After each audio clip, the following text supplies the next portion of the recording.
Hello guys, welcome back to the channel. अगर आप channel पे नए हो तो आप मेरी चैनल को सब्सक्राइब कर सकते हो फॉर मोर सच वीडियोस। सो आज की वीडियो में हम देखेंगे एडवांस डेटाबेस मैनेजमेंट सिस्टम, जो कि एमडीयू सिलेबस से रिलेटेड होने वाली है वीडियो। तो आप इसमें अपना सब्जेक्ट कोड चेक कर सकते हो, और पर्टिकुलरली ये वाला जो सब्जेक्ट है ये AIML 6 सेमेस्टर के कोर्स के अकॉर्डिंग मैं आपको बता रही हूँ। तो हमने यूनिट 1 पिछली वीडियो में कवर कर ली थी। आज की वीडियो में हम कवर करेंगे यूनिट 2, जिसमें हम रिकवरी और कॉन्करेंसी के टॉपिक्स हम देखेंगे।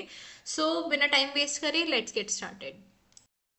सबसे पहले हम स्टार्ट करते हैं डेटाबेस रिकवरी टेक्निक से। तो जो मैं जितने भी मेरे वीडियोस होते हैं वो जनरली या तो मैं गूगल AI से आपको करवाती हूँ, जो भी हम मतलब कंटेंट उठाते हैं, या फिर जितनी भी चीज़ें हम पढ़ते हैं, या फिर गीक्स फॉर गीक्स से होती हैं वो। अगर अदरवाइज और कोई अगर मैं वेबसाइट यूज़ करूँगी तो वो मेंशन करते जाऊँगी मैं। बाकी सबसे पहले हम स्टार्ट कर रहे हैं अभी डेटाबेस रिकवरी टेक्निक से। तो डेटाबेस रिकवरी टेक्निक्स होती है, जैसे अगर मान लीजिए किसी ना किसी रीज़न से, या तो हार्डवेयर क्रैश या सॉफ्टवेयर वर्क की वजह से हमारा डेटाबेस में जो भी हमने डेटा स्टोर कर रखा है वो लॉस हो जाता है, या कुछ भी करप्ट स्टेट में चला जाता है, तो हम उसके लिए कुछ टेक्निक्स यूज़ कर सकते हैं। तो इसमें सबसे पहले हमारे पास आता है टाइप्स ऑफ रिकवरी टेक्निक्स, जिसमें हम एटॉमिसिटी और ड्यूरेबिलिटी देखेंगे, जो कि हमारी एटॉमिसिटी एसिड प्रॉपर्टीज के दो पार्ट्स हैं। तो एटॉमिसिटी होता है आपका कि एक तो ये देखो, जब भी ट्रांजेक्शन आप करते हो या तो वो फुल्ली कंप्लीट होगी या होगी ही नहीं, मतलब बीच में ही रोल बैक कर जाएगी चीज़। ठीक है। और एक आता है हमारे पास, सेकंड चीज़ आती है ड्यूरेबिलिटी। अगर एक बार हमारी जो ट्रांजैक्शन कमिट हो गई है, तो जितने भी चेंजेस हैं वो आपके डेटाबेस में रहेंगे, इवन अगर फेलियर अगर होता है बाद में। ठीक है। तो ट्रांजैक्शन एक बार कंप्लीट होने के बाद हमारे जितने भी चेंजेस हैं वो डेटाबेस में हमारे स्टोर होते जाते हैं। और हमारे पास एक मेन डेटाबेस रिकवरी टेक्निक्स जो हैं, जो मेनली आपको पेपर में लिख के आनी पड़ सकती है या पेपर में लिखनी ही होती हैं, वो ये रहती है। सबसे पहला रहता है हमारे पास लॉग बेस्ड रिकवरी। अब लॉग बेस्ड रिकवरी क्या होता है? एक बहुत ज़्यादा कॉमन टेक्निक है, मॉडर्न डेटाबेसेस में भी यूज़ करा जाता है। जिसमें आप क्या करते हो, इसमें हम अपनी एक लॉग फाइल रखते हैं या जर्नल रखते हैं, जिसमें हम स्टेबल स्टोरेज रखते हैं, जहाँ पे हम जो भी रिकॉर्ड होता है उसको हम चेंज करते हैं। ठीक है। जैसे आप उसमें इंसर्ट, अपडेट या डिलीट इस टाइप के हम ऑपरेशंस लगा सकते हैं। और वहीं पे अगर कोई फेलियर हो जाता है तो हम उसको अंडू या रीडू कर सकते हैं। अंडू का मतलब होता है कि आपने अगर अभी ट्रांजैक्शन नहीं हुई है तो हम रिवर्स कर देते हैं चेंजेस को। रीडू का मतलब होता है कि आप रीअप्लाई करते हो चेंजेस को, सो दैट कि हमारी ट्रांजैक्शन हो जाए। ठीक है। इसमें हमारा एक रहता है इमीडिएट अपडेट। इमीडिएट अपडेट का मतलब होता है कि आप एकदम से ही चीज़ों को ऑन द स्पॉट हम चीज़ों को चेंज कर देते इमीडिएटली। और फिर है हमारा डिफर्ड अपडेट, जिसमें हम नो अनडू या रीडू करते हैं। अब इसमें ये होता है कि ना, जो अप्लाई हो गई हैं चेंजेस, आप उसको चेंज नहीं कर सकते हो, हमारे पास कोई ऑप्शन नहीं है कि उसको चेंज करने का। ठीक है। जैसे अगर इमीडिएट अपडेट में था कि कई बार ना हम वो भी करते हैं, जैसे स्क्रीनशॉट होता है, या अगर हमसे कोई वीडियो या फोटो डिलीट हो जाती है तो हमारे फोन में भी एक ऑप्शन आता है कि अनडू कर दो, मतलब आप रीस्टोर कर सकते हो उसी टाइम पे। वहीं पे अगर मैं रिसाइकल बिन में से अपनी परमानेंटली डिलीट कर दूं वीडियोस को या फोटोज को, तो वहां पे यहाँ हमें अनडू या रीडू का ऑप्शन नहीं मिलता है ना। तो हम ये एक एग्जाम्पल लेके चल सकते हैं। नेक्स्ट आता है हमारे पास शैडो पेजिंग का। शैडो पेजिंग का मतलब होता है कि हम एक ऑल्टरनेटिव रिकवरी टेक्निक हम लेके चलते हैं, सो दैट कि आगे हमें लॉग्स में प्रॉब्लम ना आए। ठीक है। शैडो पेजिंग का मतलब है कि आप एक शैडो काइंड ऑफ बना के रखते हो, ये एक बैकअप पेज हम लेके चलते हैं। ठीक है। फिर आता है हमारे पास check pointing for making recovery faster. Check pointing का मतलब है कि हम कुछ कुछ पॉइंट्स पे हम चेक पॉइंट्स रखते हैं, जहाँ पे आप कुछ इंटरवल्स में अपने एंटायर लॉग्स को चेक कर सकते हो, बहुत ज़्यादा बड़े टाइम पे। तो पीरियोडिकली जो सिस्टम होता है वो चेक पॉइंट ऑपरेशंस करता है। वो उसके मतलब क्या क्या पर्पसेस है, सबसे पहले तो फोर्स करता है वो सारे लॉग रिकॉर्ड्स को from memory to a stable storage. और वो फोर्स करता है हमारे जितने भी डेटाबेस के पेजेस हैं हम उनको मॉडिफाई कर पाते हैं from memory to stable storage. ठीक है। और एक हमारा ये राइट करता है special check point record into log file. फिर आता है fourth point which is backup and restore. अब बैकअप एंड रीस्टोर का मतलब होता है कि अगर मान लो आपने कोई भी पिक्चर्स बनाई है, या फिर ना एक मैं एग्जांपल दूं, अगर स्नैपचैट और उसका अपने नॉर्मल हमारे जो फोन में फोटोज रहती है, तो मैंने मेरे फोन में अपना एग्जांपल दे रही हूँ, मैंने अपने फोन में ये सेटिंग्स कर रखी हैं कि मेरे फोन में फोटोज स्टोर नहीं होंगी वहां पर गैलरी में। तो आप ये कर सकते हो कि ना, जैसे अगर कई लोगों के फोन्स में ये सेटिंग्स होते हैं कि आपकी जो स्नैपचैट की फोटोज है वो आपके स्नैपचैट के ऐप में भी रहेंगी, प्लस आपकी गैलरी में भी स्टोर होती जाएंगी। तो बैकअप और रीस्टोर का मतलब है कि जैसे अगर मान लो बैकअप का अगर एग्जांपल दूं, तो मान लो मेरे से गैलरी में फोटोज डिलीट हो गई, तो मेरे स्नैपचैट के ऐप में तो वो फोटोज रहेंगी। और फिर हमारे पास एक एग्जाम्पल आता है रीस्टोर का। रीस्टोर का एग्जाम्पल हम ऐसे ले सकते हैं रिसाइकल बिन का। जो हमारे फोन में एक रिसाइकल बिन होता है जहाँ पे सारी क्रैश रिस्टोर होता जाता है, तो उसकी एक लिमिट होती है 30 डेज की, कि अगर आप 30 डेज में उसको रिस्टोर नहीं करोगे तो परमानेंटली डिलीट हो जाएंगी। तो वही सेम चीज हमारा ट्रांजैक्शन लॉग बैकअप वगैरह में भी यूज होती हैं। ठीक है, तो यहाँ पे 3 टाइप ऑफ बैकअप्स दे रखे हैं, ये आप पढ़ सकते हो। So guys, quiz time. इसमें आपको यहाँ पे क्विज का क्वेश्चन है। मैं आपको 5 क्वेश्चंस हैं इसमें टोटल, ये आपको मेरे को बताना है कमेंट सेक्शन में देके कि इनके आंसर्स क्या होंगे आपके अकॉर्डिंग। आपको वीडियो को पॉज करना है, क्वेश्चन पढ़ना है, और उसके बाद मेरे को आंसर देना है इसका। Okay, so there are 5 questions and you have to answer me in the comment section. So guys, next topic है हमारे पास रिकवरी इन सेंट्रलाइज डीबीएमएस, जो कि ऑलमोस्ट सारा ही सेम है जो अभी हमने पढ़ा डेटाबेस रिकवरी का नॉर्मल इंट्रोडक्शन में। तो इसमें आपका क्या होता है, देखो रिकवरी में हम ये इंश्योर करते हैं कि जो हमारा डेटाबेस है वो कंसिस्टेंट रहे इवन आफ्टर फेलियर। तो हम इसमें दो प्रॉपर्टीज जो अभी मैंने बताया कि एटॉमिसिटी और ड्यूरेबिलिटी, एसिड प्रॉपर्टीज की आप फॉलो करते हो। और इसमें हमारे पास लॉग बेस्ड टेक्निक्स होती है जो अभी हमने पढ़ी थी, और स्पेसिफिकली एक इसमें होती है राइट अहेड लॉगिंग। ठीक है, ये टेक्निक हम यूज करते हैं to undo uncommitted transactions and redo the committed ones. तो इसका हम थोड़ा सा देखते हैं ध्यान से। ये चीज हमने पढ़ ली थी अभी पिछले उसमें। ये देखते हैं राइट अहेड लॉगिंग। तो राइट अहेड लॉगिंग एक क्रिटिकल प्रोटोकॉल है जिसको आप रिक्वायर, इसमें एक ये रहता है कि ना, आप जितने भी चेंजेस आप कर रहे हो डेटाबेस में, वो पहले लॉग में रिकॉर्ड होते हैं और उसके बाद उसको सेफली स्टोर किया जाएगा। मतलब एक लॉग बनाया जाएगा, उसमें आप सारे चेंजेस को स्टोर करोगे और फिर सेफली उसको आगे ट्रांसफर करके हम स्टोर कर देते हैं इन आर डेटाबेस। तो ये रहता है। फिर हमने ये चेक पॉइंट्स वाला देख लिया था, शैडो पेजिंग हमने वहां पे देख लिया था। रिकवरी एक्शंस हमने देख लिए थे अनडू और रीडू। मतलब आपके अगर आपको लग रहा है कि अभी आप सेटिस्फाई नहीं हो किसी भी चीज से, तो आप उसको अनडू कर सकते हो, जिसमें मैंने अभी फोटो वाला एग्जांपल दिया था कि अगर हमसे डिलीट हो जाती फोटो तो हम अनडू कर देते हैं। और रीडू का मतलब है कि अगर आपको लग रहा है कि हाँ ये चेंजेस मुझे करने हैं, तो हम रीडू कर देंगे उसको कि हाँ इस चेंज को कर दो, आप दोबारा से रीअप्लाई कर दो चेंजेस को। फिर हमने टाइप ऑफ लॉग अपडेट्स देखे थे जिसमें हम इमीडिएट या फिर डिफॉल्ट अपडेट देखते हैं। कंपोनेंट्स ऑफ रिकवरी मैनेजर आता है, एक तो लॉग फाइल जहाँ पे आपकी ट्रांजैक्शन की एक्टिविटी सारी स्टोर होंगी। एक बैकअप और आर्काइवियल कॉपी हम बना के चलते हैं जिसमें हम आर्काइव करते हैं सारी चीज़ों को, कि अगर हमें बाद में चीज़ों को चाहिएगा, कोई भी चीज़ चाहिए, तो मैं वहां से रिस्टोर कर सकूँ। Then we have a stable storage, जिसमें हम एक स्टेबल स्टोरेज लेके चलते हैं जो कि सर्वाइव कर पाता है अगर हमारा सिस्टम क्रैश भी हो जाता है तो भी। ओके गाइज, नेक्स्ट टॉपिक आता है हमारे पास बफर मैनेजमेंट इन डीबीएमएस। तो बफर मैनेजमेंट हमारा एक ऐसा प्रोसेस है जिसमें आप फ्रिक्वेंटली नीडेड डेटा को हम मेन मेमोरी में रख सकते हैं, जिसको हम रैम बोलते हैं। अब जो हमारा डिस्क होता है ना, उसमें ये होता है कि जो हम जब हमें डेटा को रीड करवाना होता है तो वो स्लो होता है डिस्क में। ठीक है, और जो हमारा मतलब जो डेटाबेस जितना भी स्टोर होता है, जिसमें हम इम्पॉर्टेंट या रिसेंटली यूज पेजेस होते हैं, उसको हम बफर पूल में रखते हैं, जो कि एक मेमोरी एरिया होता है हमारा। ठीक है, तो हमारा अब बफर मैनेजमेंट बेसिकली अगर सिंपल टर्म्स में हम समझे तो एक काइंड ऑफ ब्रिज होता है जो कि हमारा एक्ट करता है between RAM and disk storage. RAM हमारी फास्ट होती है बट उसमें लिमिटेड चीजें होती हैं। जैसे अगर मान लो, अगर मैं ये अभी मैंने वेबसाइट से खोला, तो ये रिसेंटली यूज जो पेजेस हैं मेरे, जो मेरे डेटाबेस में स्टोर होंगे क्रोम के, क्योंकि मैं क्रोम से यूज कर रही हूँ इसमें, तो वो वहां पे जाके स्टोर होंगे। तो जो अगर वही वो चीज मुझे डिस्क से अगर करनी होगी, तो डिस्क का जो साइज है वो मेरा ज्यादा बड़ा होता है बट वहां से एक्सेस करना स्लो होता है। तो इसलिए हम रैम को और बफर का यूज करते हैं सो दैट कि एक इंटरमीडिएट रहे दोनों के चीज में।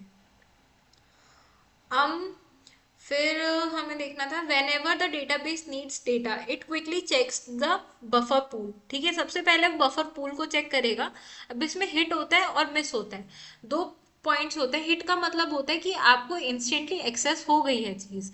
ठीक है, मतलब हमें बफर पूल में ही अगर वो चीज मिल जाएगी तो वो उसको हिट कर देगा।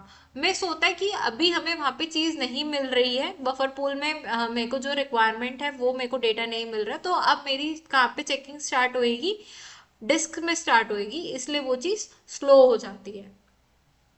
फिर आता है हमारे पास बफर मैनेजर। बफर मैनेजर होता है हमारा जो कि हमारा चेक करता है if the requested data is in buffer. ठीक है, कि मतलब बफर मैनेजर का क्या काम है, जो कि हमारा कंट्रोल करेगा बफर पूल को। वो चेक करेगा कि जो भी हम चीज को सर्च कर रहे हैं, जो भी हमें डेटा रिक्वायर्ड है, क्या वो हमें बफर में मिल रहा है। अगर नहीं मिलता तो फिर वो डिस्क से चेक करता है। ठीक है, फिर हमारे पास आता है मेथड्स जो हम बफर मैनेजमेंट में यूज करते हैं। इसमें आता है हमारे पास least recently use. Least recently use का मतलब होता है कि मतलब वो ना कुछ ऐसे पेजेस को रिमूव कर देता है जो कि बहुत टाइम से हमने रिमूव यूज नहीं करे। फॉर एग्जाम्पल, अगर मैं आपको एग्जाम्पल दूं, जैसे अगर हम अपनी फोटोज डिलीट करते हैं फ्रॉम गैलरी और उसमें हमारे पास एक 30 डेज का टाइम पीरियड होता है कि आप उसको रिसाइकल बिन में से अपने रिमूव करोगे या नहीं करोगे, तो 30 डेज में वो ऑटोमेटिकली रिमूव हो जाती है। सेम कॉन्सेप्ट इसका लेता है लीस्ट रिसेंटली यूज का। ठीक है, वहीं अगर चीज मैं बात करूं मोस्ट रिसेंटली यूज, मतलब अगर मैं एक वेबसाइट को बार बार यूज कर रही हूँ, ठीक है, तो वो क्या होएगा, वो मेरा ऑटोमेटिकली बफर में रहेगा, तो सो दैट कि मेरे को क्विक आंसर्स मिले। एक रहता है हमारे पास फर्स्ट इन फर्स्ट आउट, मतलब आपका जो जैसे एक वो चीजें चलती है ना क्यू वाली, कि आप पहले आओगे तो आपको पहले आप चले जाओगे, बैंक की क्यू अगर या किसी भी चीज की क्यू, तो वो वाला हम यहाँ पे कॉन्सेप्ट एक फॉलो करते हैं। नेक्स्ट आता है हमारे पास क्लॉक पॉलिसी। क्लॉक पॉलिसी एक एफिशिएंट वर्जन है ऑफ एलआरयू। इसमें क्या होता है, हमारे जितने भी पेजेस हैं वो हमारे एक सर्कुलर लिस्ट में पॉइंट करते हैं। अब इसमें क्या होता है आपका, इसमें ना हम क्लॉक की तरह अगर एनालाइज करें तो उसमें होता है जिसमें हम एक पेज को एक रेफरेंस बिट देते हैं, या तो 1 और 0, दो बिट्स में से कोई एक बिट उसको असाइन होती है। अब जैसे ही क्लॉक का हैंड जैसे मूव करता है इस डायरेक्शन में ऐसे, तो अगर बिट 1 है तो वो उसको 0 कर देगा, अगर बिट 0 है उस पेज की तो उस पेज को हम रिमूव कर देते हैं। ओके, अब देखो इसमें क्या होएगा, अगर बिट 1 है तो उसको 0 कर देगा जिसमें एक सेकेंड चांस उसको मिलेगा, बट अगर ऑलरेडी बिट 0 होगी तो उसको हम रिमूव कर देंगे नेक्स्ट टाइम पे, जब मतलब मूव करके हम आएंगे। फिर नेक्स्ट आता है हमारे पास fifth point which is least frequently use.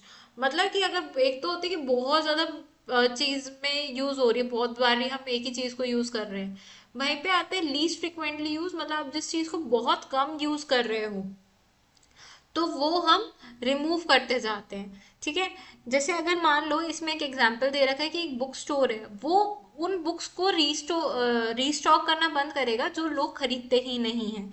जो चीज ज्यादा खरीदी जा रही है उसको ही तो रीस्टॉक करेंगे ना, जो चीज नहीं खरीदी जा रही तो हम उसको रीस्टॉक करके क्या करेंगे।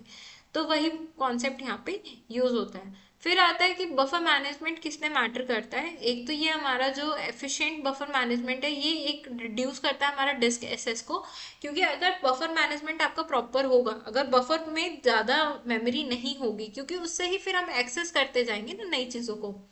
एक हमारा जो क्वेरी एग्जीक्यूशन है वो स्पीड अप हो जाता है, इंश्योर करता है कि हम मोस्ट यूजफुल डेटा को ही मेमोरी में रखें, और हमारे हेल्प करता है डीबीएमएस को, सो दैट कि हम मैनी यूजर्स और ट्रांजेक्शन्स को स्मूथली रन कर पाए। So guys again quiz time, आपको वीडियो पॉज करनी है और मेरे को इसका आंसर देना है in the comment section. Mention कर देना कि ये बफर के थे ए बी सी डी करके ऐसे। सो वीडियो को हिट सॉरी वीडियो को पॉज करो और उसको फिर आपको आंसर देना है मेरे को। ओके, एंड अब हम मूव करते हैं to next topic. So guys this is the next topic जिसमें है हमारा disaster recovery planning in DBMS. तो डिजास्टर रिकवरी प्लान क्या होता है कि अगर आपके कुछ भी प्रॉब्लम की वजह से अगर हमारा डेटाबेस में से हमारा डेटा उड़ गया है तो हम उसकी अब रिकवरी कैसे करेंगे।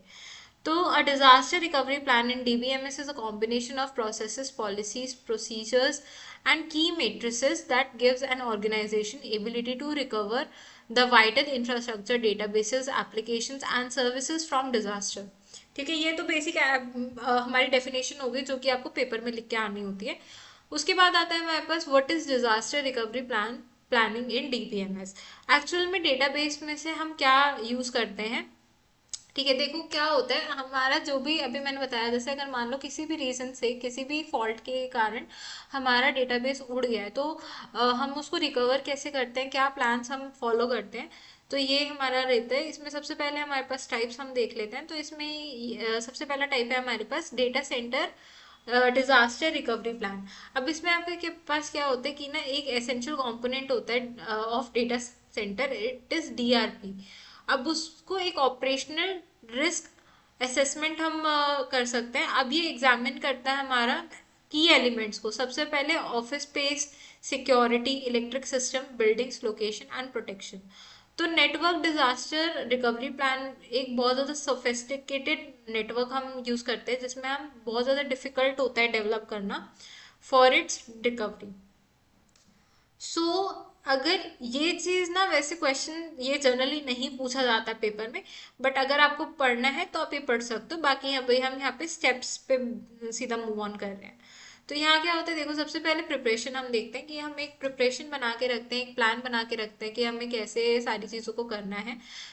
अब यहाँ पे एक ये एग्जाम्पल दे रखा है, for example California during fire season. तो जब भी ये होता है कि कैलिफोर्निया के जंगलों में वहाँ पे आग लग जाती है ड्यू टू एक्सट्रीम हीट, या फिर अगर किसी ने सिगरेट जला के फेंक दी किसी भी रीजन से, तो वहाँ पे आग लग जाती है। तो उसके लिए लोग पहले से ही प्रिपेयर करने लग जाते हैं। नेक्स्ट होता है असेसमेंट। असेसमेंट में ये होता है कि ना आप उसके लिए अपने आप को प्रिपेयर करने के बाद आप उस काइंड ऑफ सिचुएशन में टीम को ऑलरेडी नोटिफाई कर देते हैं हम अपनी सारी चीज़ों को, और उसके बाद हम रीस्टोर करना स्टार्ट कर देते हैं जिसमें हम रीस्टार्ट करते हैं अपनी सारी ही एक्टिविटीज़ को।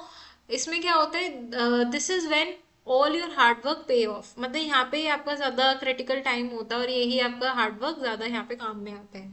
फिर हम रिकवरी कर लेते हैं और उससे हम लेसन लर्न करते हैं। सो आई गेस यार ठीक तो दे रखा है। तो डिजास्टर रिकवरी प्लान कैसे काम करता है, इसमें हम रेप्लिकेशन ऑफ डेटा रखते हैं। मतलब आप अपना डेटा को रिपीट करके रखते हो कंप्यूटर प्रोसेसेस में, ऑफ प्रीमिसेस लोकेशंस में, अनअफेक्टेड बाय एक्सीडेंट्स। मतलब अगर कोई भी चीज़ हो जाती, दिक्कत हो जाती है, तो हम लेके रखते हैं। कई बार साइबर अटैक्स हो जाते हैं। मतलब अगर मान लो कोई कंपनी है, मतलब जो भी ओपोनेंट कंपनी है या कोई भी साइबर अटैक की कंपनी है, मतलब बहुत ज़्यादा क्रूशियल डेटा है अगर आपका, तो वहाँ उस इवेंट में हम इक्विपमेंट्स मैल फंक्शन, मतलब अगर आपके इक्विपमेंट्स ठीक से काम नहीं कर रहे हैं, कुछ ऐसी चीज़ें जो कि हम सर्वर डाउन हो जाता है, जैसे कई बार होता है कि ना मौसम खराब होने की वजह से, तो हम उसके लिए बैकअप साइट्स रखते हैं कंपनी की डेटा का। फिर आते हैं टू मेंटेन ऑपरेशनल्स। इसमें हम जो कंपनी है वो एक आइडियली एक मूव ऐसा रखते हैं कि जो कंपनी के कंप्यूटर प्रोसेसिंग्स है वो दूर बैठी साइट्स पर भी ठीक से काम करे। ठीक है, फिर आता है हमारे पास planning for probable data recovery which is DR. DR इसमें हम मैनेज करते हैं, मेंटेन करके रखते हैं कुछ बैकअप ऑपरेशंस को, सो दैट कि जो भी हमारा इफेक्ट है वो मिनिमाइज हो सके।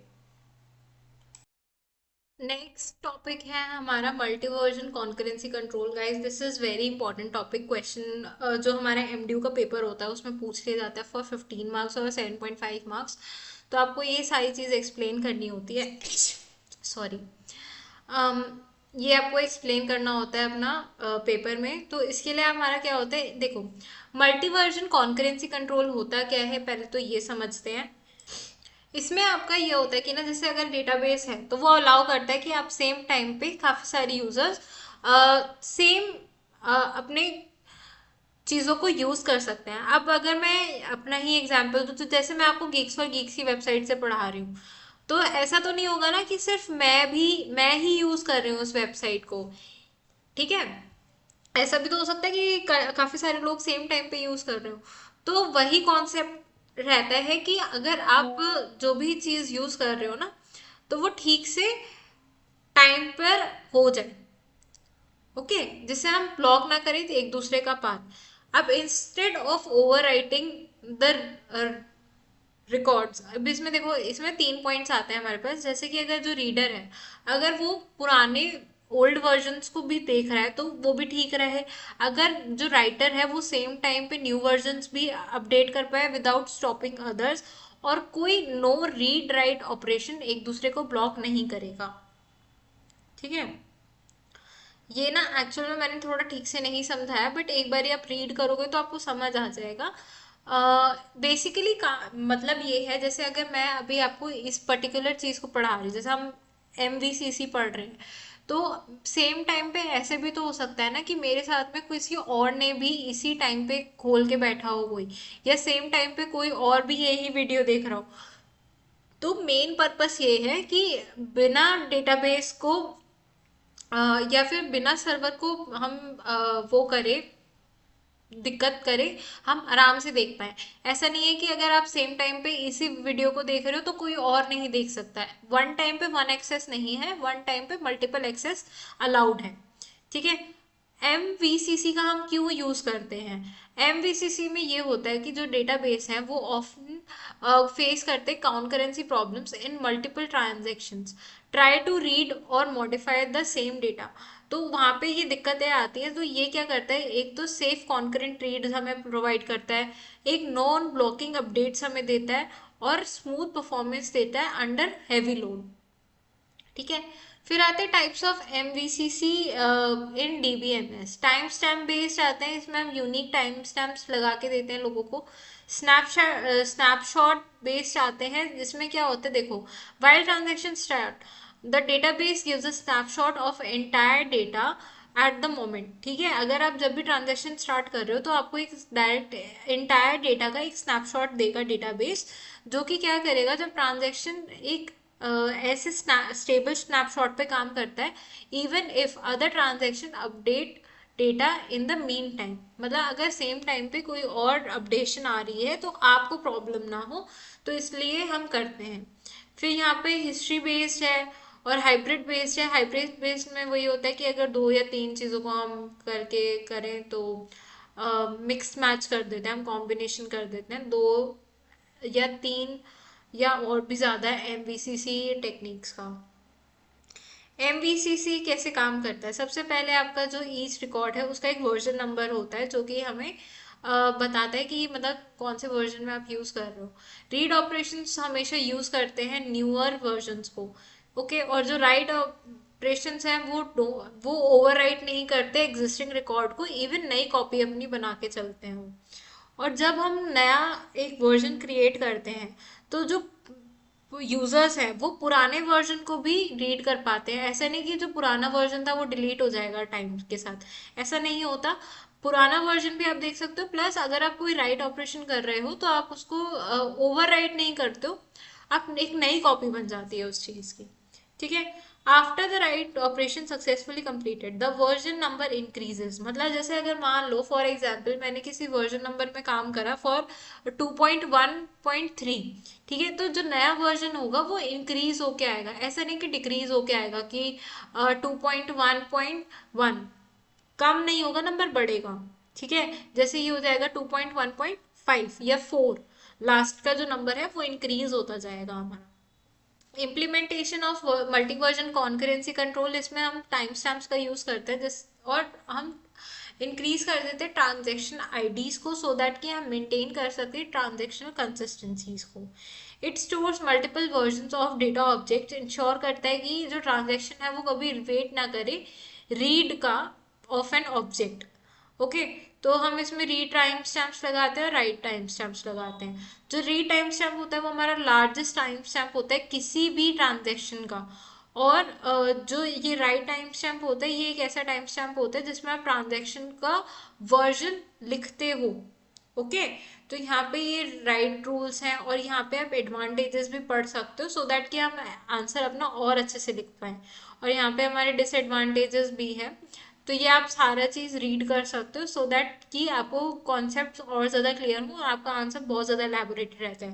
गाइज मैं दोबारा रिपीट कर रही हूँ, this is the most important topic जो कि हमारा पूछ ही लिया जाता है पेपर्स में।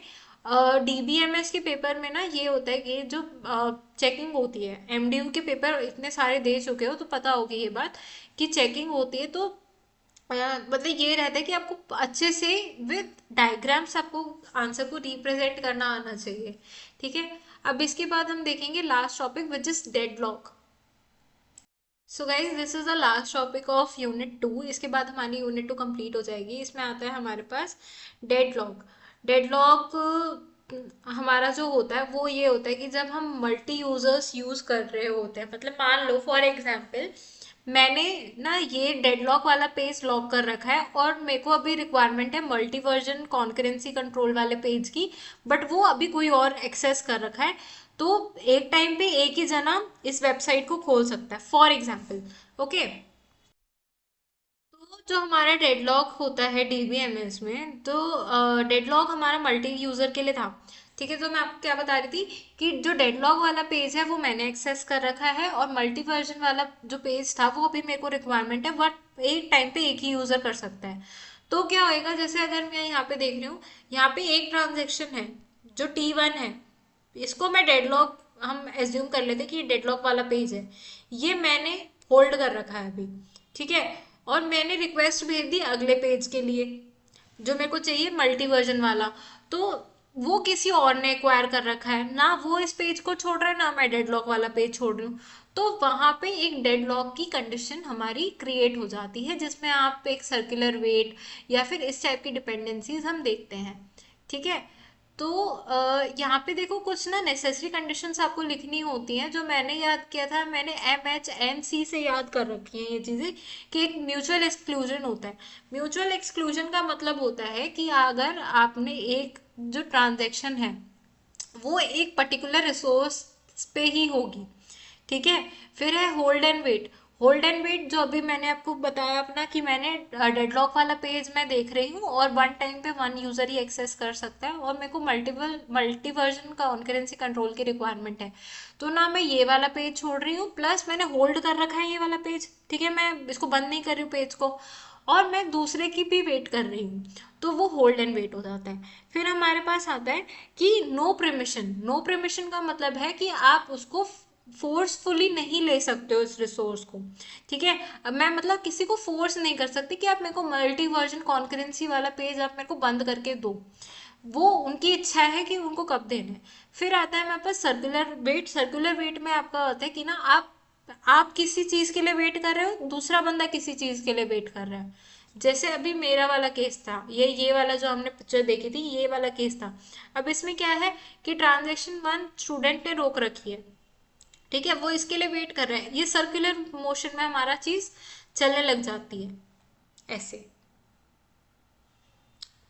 तो अब डेडलॉक्स प्रॉब्लम किस लिए है, क्योंकि इसमें ट्रांजैक्शंस जो हैं वो हमारी इनडेफिनेटली स्ट्रक हो जा रही हैं।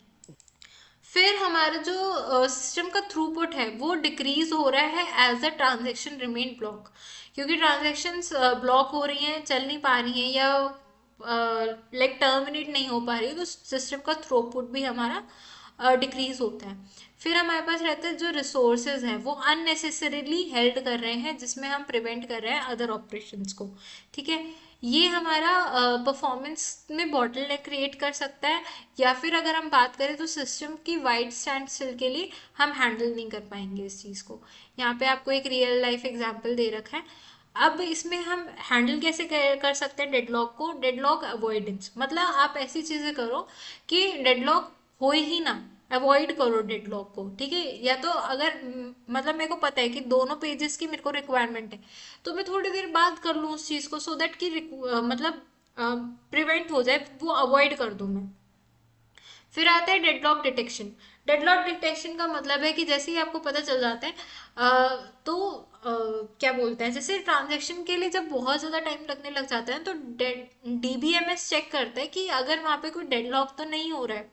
ठीक है, जनरली जब साइकिल होती है तो डेडलॉक एग्जिस्ट करता है, बिना साइकिल के डेडलॉक एग्जिस्ट नहीं करेगा।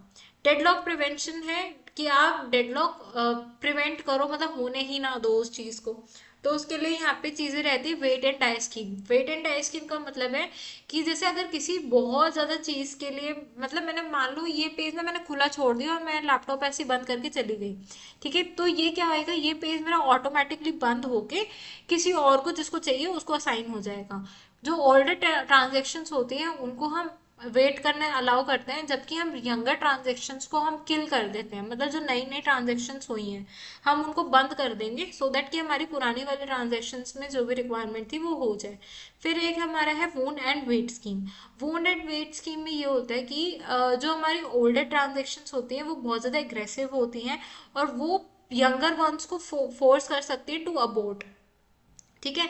और वहीं पे अब इसमें क्या है, जो यंगर ट्रांजेक्शन्स हैं उनको वेट करना चाहिए कि अगर जो उनके जो रिसोर्सेज है कि वो ओल्डर ट्रांजेक्शन्स ने तो नहीं ले रखे। तो यहाँ पे आप एग्जांपल्स, सॉरी, अगर आपको डिफरेंस आ जाए wait and die and wound and wait का, तो आप यहाँ पे लिख सकते हो, ये 3 पॉइंट्स दे रखे हैं दोनों में, तो आप ये देख सकते हो। ये नॉन प्रिमिटिव रहती है और ये प्रिमिटिव हमारी टेक्निक है थोड़ी सी। फिर है हमारे पास एप्लीकेशंस अफेक्टेड बाय डेडलॉक। तो एप्लीकेशंस इसमें रहती है कि delay transactions, loss transactions, reduced concurrency, क्योंकि साइमल्टेनियस ऑपरेशंस रहते हैं वो बहुत ज़्यादा कम हो जाते हैं। फिर हमारे पास increase user usages, sorry, increase resource usage, मतलब जो रिसोर्सेज है वो बहुत ज़्यादा यूज़ होते हैं और एक पुअर यूज़र एक्सपीरियंस हमें देखने को मिलता है। So guys this was all and this is the last quiz. तो इसमें सिर्फ आप एक ही क्वेश्चन मेरे को आंसर करके बताना कि आपके अकॉर्डिंग इसका क्या आंसर होगा in the comment section. And guys अगर आपको वीडियो अच्छी लगी हो और आप ऐसी वीडियोस और देखना चाहते हो, बाकी तो मैंने डाल रखी काफ़ी सारी तो, बट अभी मैं और डालूंगी, इसकी 2 वीडियोस और आएंगे भी एडीपी में, एडीपी एमएस की। तो आप उसके लिए मेरा चैनल सब्सक्राइब कर सकते हो, प्लस आप बेल बटन को भी सब प्रेस कर सकते हो सो दैट कि आपको इंस्टेंट नोटिफिकेशंस मिल जाए। And guys thanks for watching. Video अच्छी लगी हो तो प्लीज़ इसको अपने दोस्तों के साथ शेयर करना और वीडियो को लाइक करना और अच्छे से कमेंट्स करना। Thanks for watching.